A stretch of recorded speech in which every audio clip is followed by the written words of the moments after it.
Good day, everyone, and welcome to Different Stages Radio. I'm your host, JJ, broadcasting from Vancouver, British Columbia, Canada. And on today's show, we have for you we have the frontman from Faroese folk metal band TYR, who have a brand new studio album coming out on April 12th titled Battle Ballads, who will also be playing in Vancouver, British Columbia that very same day as part of the HYPERSPACE Metal Festival V.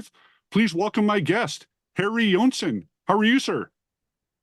Hey, I'm very good, thank you. Thanks for having me. How are you? That's okay. Is that brick wall holding you up okay behind you?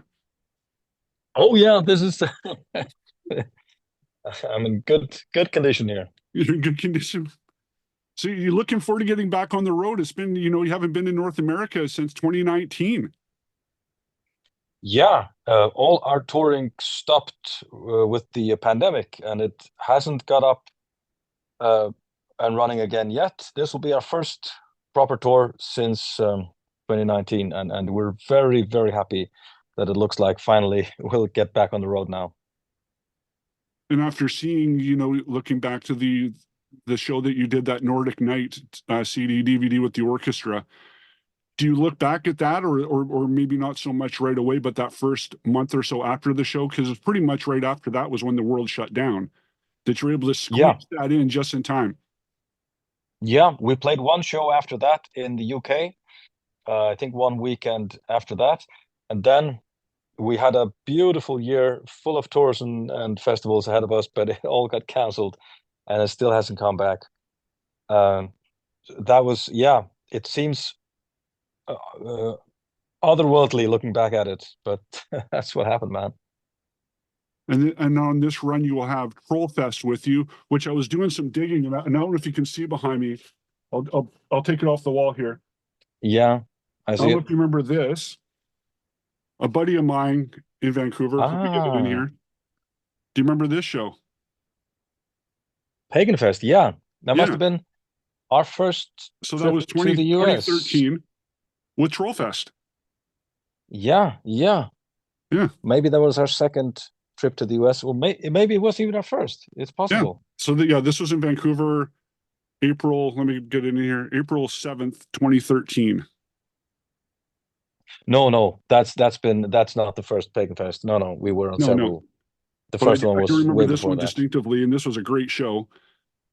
So pretty much, yeah. 11 years later to the day at the same venue, you'll be playing with TROLLFEST again. Yeah.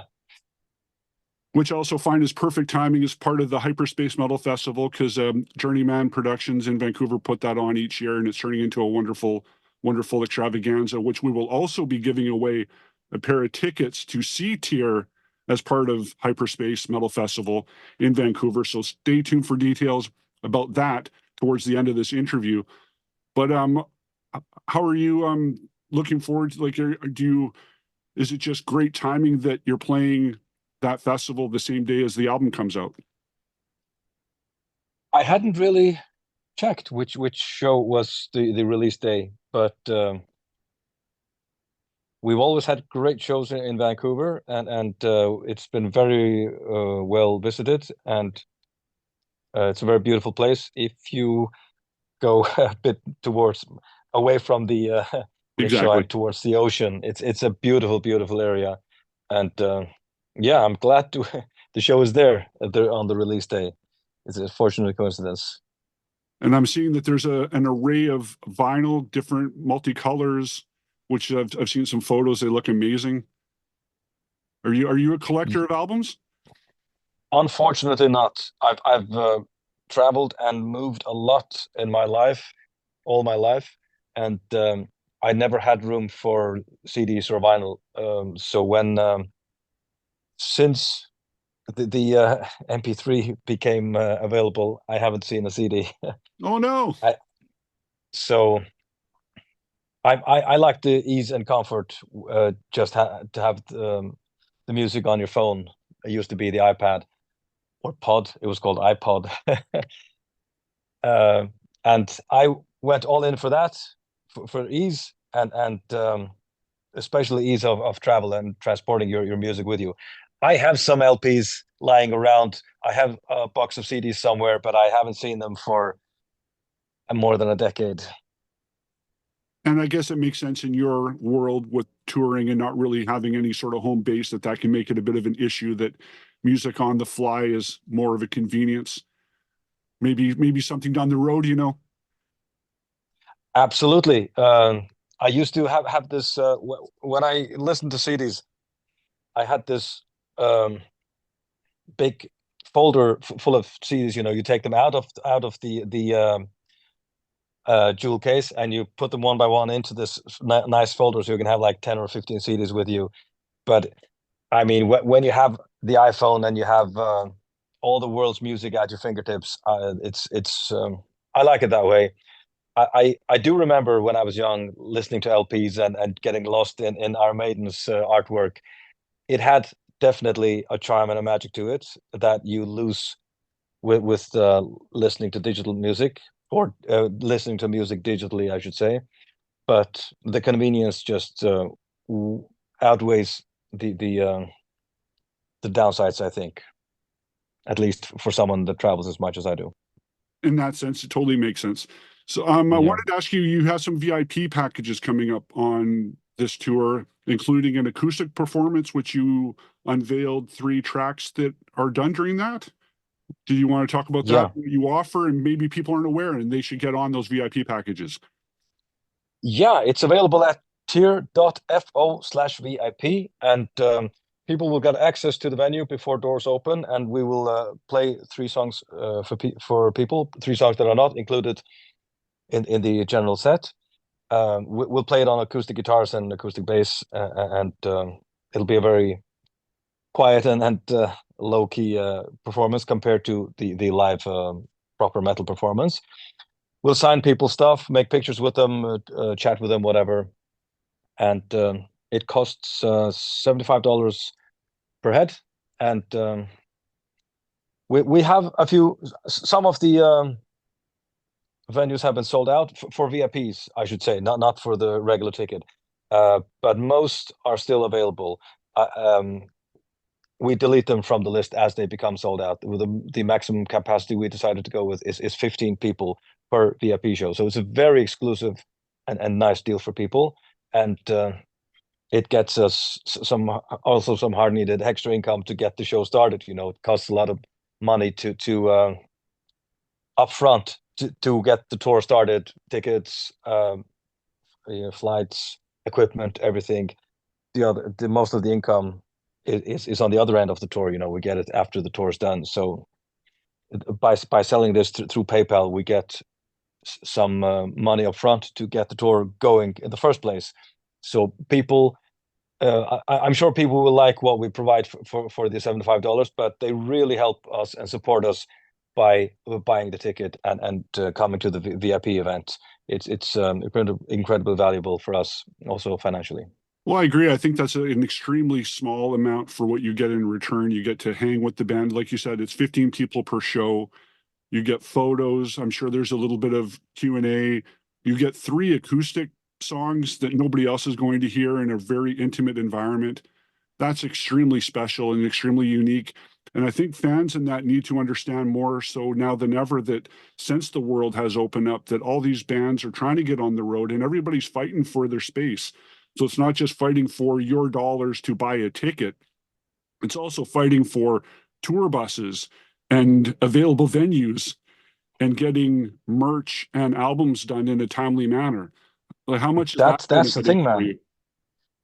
Everything. A lot of bookers, venues, promoters went bankrupt during the lockdown, and now that everything is trying to get up and running again, there are so many bottlenecks here and there, and there's an insane amount of releases and touring going on. I think more than ever, more than ever.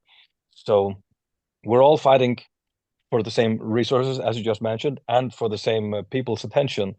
So, but this looks good for us so far. I'm not complaining. Mhm. Looks like this will be a good tour for us, and if everything goes as planned, uh, we have no complaints. Excellent.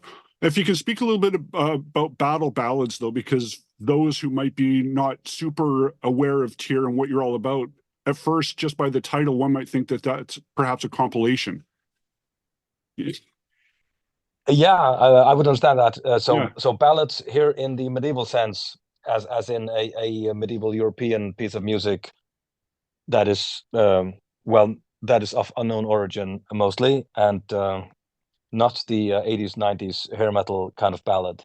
So our music is to a large degree melodically based on Faroese and Nordic traditional music ballads, uh, also lyrically to a high degree, and that's why we chose the name ballads in the name Battle Ballads for this album. Battle, well, we like to sing about Viking Age or early medieval battles, and maybe also referring to an internal battle, trying to make this music epic and uplifting and inspirational and life affirming. So that's how you should understand the name Battle Ballads. Very good. And the two singles have done extremely well. We're very well received, wouldn't you say? Overwhelmingly positive reactions. Yes, very, very well received. Very good. I also wanted to go back to was in February TYRFEST 3 last month? Yeah. How did that go? It went well. It wasn't sold out like the first two, because even here, I mean, we put the event in February to avoid clashing with other events in the Faroes. If you have an outdoor festival here in the summer, there's always the risk of you having to move it indoors because of the weather. But since it's in February, it has to be indoors, and there's no talk of doing anything outdoors here. But now, I mean, that weekend and that week was just full of events, and we sold uh, somewhere above 50% of the tickets. But apart from that, everything went splendidly. We had a Faroese band called Eimerja and the Norwegian band Sirenia. Everything went very well. The audience was absolutely amazing. One of the best audiences we've ever played for. So the arrangement was, I would say, a great success, and we'll do it again next year on the 22nd of February Okay. in the same place, in the same venue. Now, is it something that you just want to keep more as a one-off, or is it something that you're thinking about taking on the road? It'll be difficult to take that on the road. We have talked with some venues in Denmark about arranging the same festival in Denmark, but taking it on the road properly, never say never. It's not something we thought about yet, but you know, maybe as we develop the concept, it might happen. And how is the rest of 2024 shaping out after this North American run? We have a few festivals in Europe and some shows in the Faroes. Our team is working on more tours and festivals. We hope to get many more of them. And apart from that, it's on to new music, album number 10. How did that happen? Did you envision 10 albums at this point? Not yet, but about soon. this. Yeah. So for this album, for example, we had the first songs already before we made the Hill album. So at that time, I think 2 songs were around at least. So even before we released this album, Battle Ballads, we've already started working on the next album again. It's never too early. You're never too soon. So just gathering everyone's ideas, starting to work on details of the first song, and thinking about lyrical concepts already started. So the more you work on it, the better it might be. You could overwork it, of course, but if you know what you're doing, it's avoidable. So we just think the sooner the better, and try to avoid it being 5 years until the next album. Maybe 2 years would be nice. How about that? Fingers crossed. Yes. I won't keep you. I know you have a busy day, but I wanted to remind people that Battle Ballads comes out on April 12th on Metal Blade. You will also be playing in Vancouver as part of the Hyperspace Metal Festival V on April 12th. And I want to announce the contest, which I pretty much just gave away the answer. So I was thinking of a easy way to do this. So people that are listening to Different Stages Radio right now and watching this video, here's how you can win tickets, but you must email by April 12th. The show and the album come out on April 12th, sorry. So you must email by April 10th. By midnight Pacific time, April 10th, please email info@differentstagesradio.com and let me know, what is TYR doing on April 12th? There's two things that are big that they're doing. What is happening? There might be an album coming out. They might be playing a show. Tell me what album's coming out. Tell me what show they're playing, and you can win yourself a pair of tickets to see TYR as part of the Hyperspace Metal Festival V in Vancouver on April 12th. Heri Joensen, I appreciate you taking the time today. Thank you. I Big appreciate for you doing this. And you be well, stay safe, and we'll see you down the road. Absolutely. See you there, man, and take care.